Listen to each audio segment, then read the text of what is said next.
तो बच्चों wave optics के इस आर्टिकल में हम देखते हैं intensity profile on the screen in YDSE experiment. तो हेडिंग लगा लो आप, इंटेंसिटी प्रोफाइल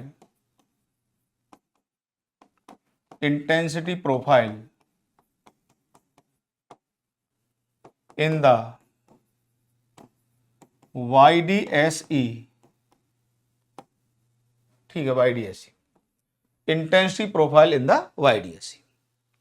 मतलब पर्दे पर वैसे तो मैंने आपको समझा ही दिया था किस तरह का प्रोफाइल आता है, पर उसका थोड़ा सा मैथमेटिकली देख लेते हैं, मैथमेटिकली वो कैसे निकल कर आता है।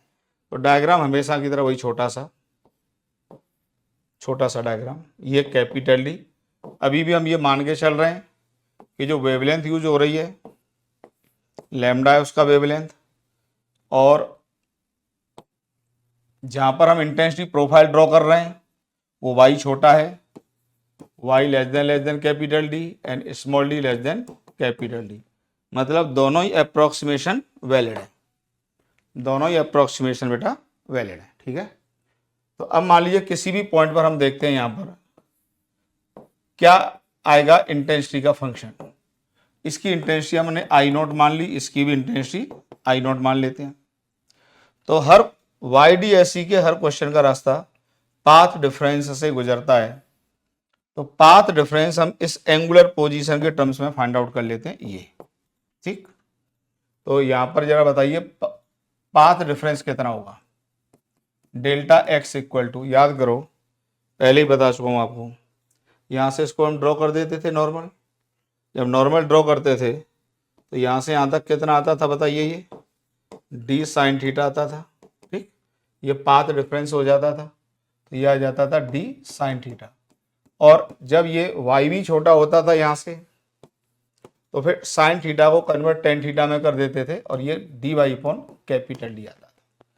हालांकि अभी मेरा इससे भी कोई लेना देना है नहीं, पर बताइए अगर पाथ डिफरेंस डेल्टा एक्स का है तो फेज डिफरेंस कितना आ जाता था बेटा, 2 pi by lambda into delta x. अगर मैं इस पॉइंट पर इंटेंसिटी की वैल्यू लिखता हूं IR की, तो ये कितनी बनेगी, पहली वेव की इंटेंसिटी प्लस दूसरी वेव की इंटेंसिटी प्लस जो सुपर पोजिशन होने के बाद जो इफेक्ट जनरेट हुआ होगा, और वो शायद आपको पता है √2I0 और कॉस ऑफ डेल्टा फाई।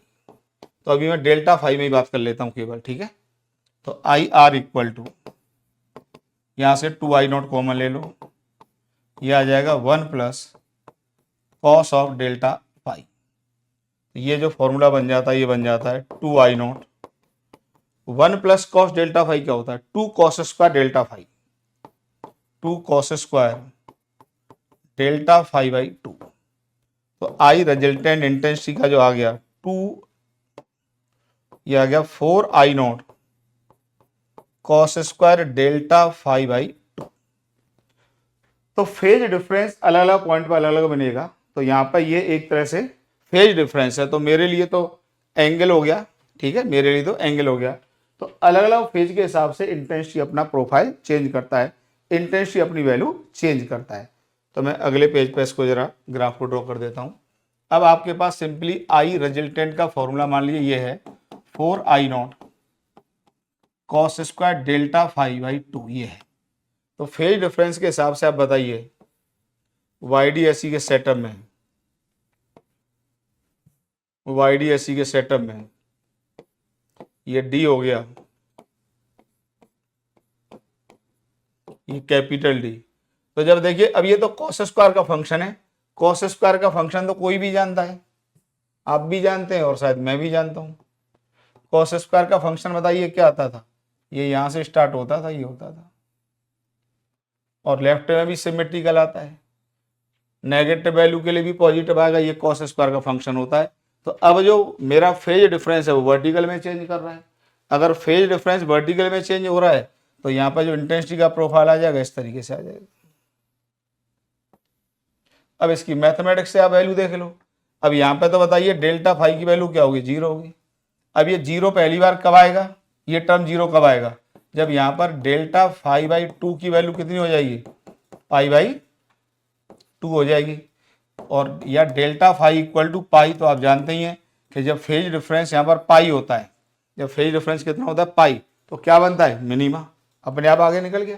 ठीक, इसी तरीके से अगर मैं यहाँ की बात करता हूँ, जैसे ये वेव यहाँ से यहाँ गई थी, ये गई, अब एक वेव यहाँ जा रही है, इससे ये जा रही है, तो अब बताइए इन दोनों वेव के बीच में तो यहाँ पर फेज डिफरेंस होगा, यहाँ लिख लेता हूँ डेल्टा 5/2। अब बताइए मैक्सिमम वैल्यू है, तो मैक्सिमम वैल्यू कब आएगी इसकी, जब ये वैल्यू 1 होगी, और 1 के लिए डेल्टा 5/2 को कितना होना पड़ेगा बताइए, पाई हो जाए, या फिर डेल्टा 5 इक्वल टू कितना हो जाए, 2 पाई। तो आपको पता ही है कि जब फेज डिफरेंस कितना होता था, 2 पाई, तो यहाँ पर क्या बनता था, पहला मैक्सिमा। इसी तरीके से क्या ये प्रोफाइल जनरेट होता चला जाएगा, इसी तरीके से जनरेट होता चला जाएगा। अच्छा, कई बुक्स में यही इंटेंसिटी का प्रोफाइल और या जो कॉस स्क्वायर का फंक्शन है या जो रिजल्टेंट इंटेंसिटी का मैथमेटिकल फंक्शन है वो स्क्रीन के ऊपर y की पोजीशन में लिखा रहता है। तो उसको भी देख लेते हैं हम किस तरीके से लिखेंगे। जैसे छोटा सा डायग्राम बना लो, एक वेव यहाँ से यहाँ पहुंची, यहाँ से यहाँ पहुंची, और ये y है। तो मुझे पता है यहाँ पे जो डेल्टा फाई, अगर दोनों अप्रोक्सीमेशन वैलिड हैं तो ये आएगा dy अपॉन कैपिटल डी।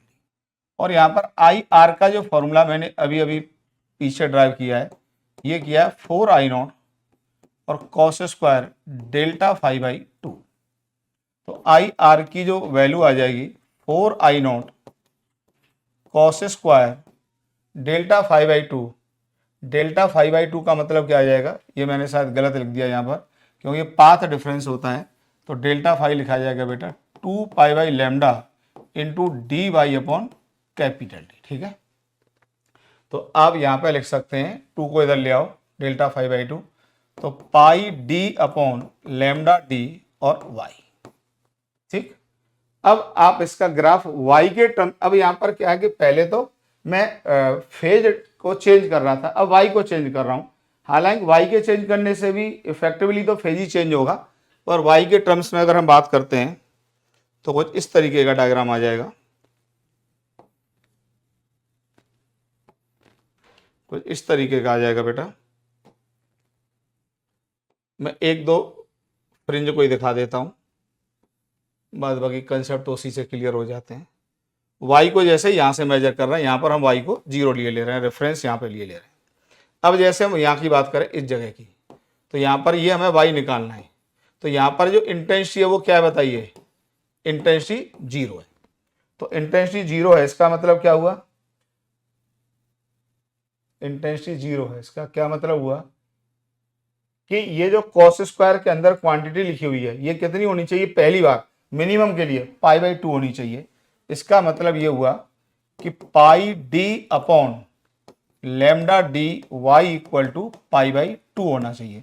आपको याद होगा, इतना मैथमेटिक्स आता होगा कि कॉस स्क्वायर कॉस पाई/2 0 होता है और स्क्वायर करोगे तब भी 0 ही आएगा। तो ये 0 होना चाहिए, तो पाई से पाई कैंसिल हो जाता है। तो यहाँ से y की वैल्यू कितनी आ गई बताइए, 2 lambda D Y small D. और ये शायद क्या लिखा हुआ है, फ्रिंज विड्थ, ये क्या लिखा हुआ है, फ्रिंज विड्थ। 2 कहाँ चला गया, 2 नीचे रहेगा, 2 नीचे रहेगा, मैं इधर, ये y आ जाएगा लैम्डा डी अपॉन 2d, और ये लिखा हुआ है फ्रिंज विड्थ। तो फ्रिंज विड्थ का आधा आना भी था, तो ये फ्रिंज विड्थ का आधा आ जाता है। ठीक है, फ्रिंज विड्थ का आधा आ गया अपने आप। अब मुझे मान लीजिए ये लोकेशन फाइंड आउट करनी है, ये लोकेशन फाइंड आउट करनी है, ये लोकेशन। ठीक है, बाद बाकी मैं एक फ्रिंज में आपको सारे वेरिएशन तो समझाऊंगा ही। अब मान लो ये बतानी है, इधर एरो घुमा के कर लो। तो अब बताइए यहाँ पर इंटेंसिटी आई आर कितनी है बताइए, 4I0। ठीक है, आपको समझ में आ रहा है। ये तभी पॉसिबल है जब इस फंक्शन की वैल्यू कॉस स्क्वायर की वैल्यू कितनी हो, 1 हो। और ये 1 होने के लिए ये टर्म किसके बराबर होना चाहिए बताइए, पाई के बराबर होना चाहिए। क्यों, कॉस पाई भले ही -1 होता है पर इसका स्क्वायर जब करेंगे तो 1 बनेगा। तो ऐसा तभी पॉसिबल है जब pi D upon lambda D into Y equal to pi हो जाए और y इक्वल टू कितना हो जाए, lambda D Y small D, और ये कंप्लीट फ्रिंज के बराबर आता है। तो आपको पता ही है कि यहाँ से यहाँ तक की जो दूरी होती है एक मैक्सिमा से दूसरे मैक्सिमा की, वो कितनी दूरी होती है, बीटा की दूरी होती है, फ्रिंज विड्थ की डिस्टेंस होती है। तो ये कॉन्सेप्ट मेरे हिसाब से अच्छे से आपने एनालिसिस कर ली होगी कि किस तरीके से इंटेंसिटी का प्रोफाइल फ्रिंज विड्थ के टर्म्स में, वाई के टर्म्स में किस तरीके से हम एक्सप्लेन करते हैं।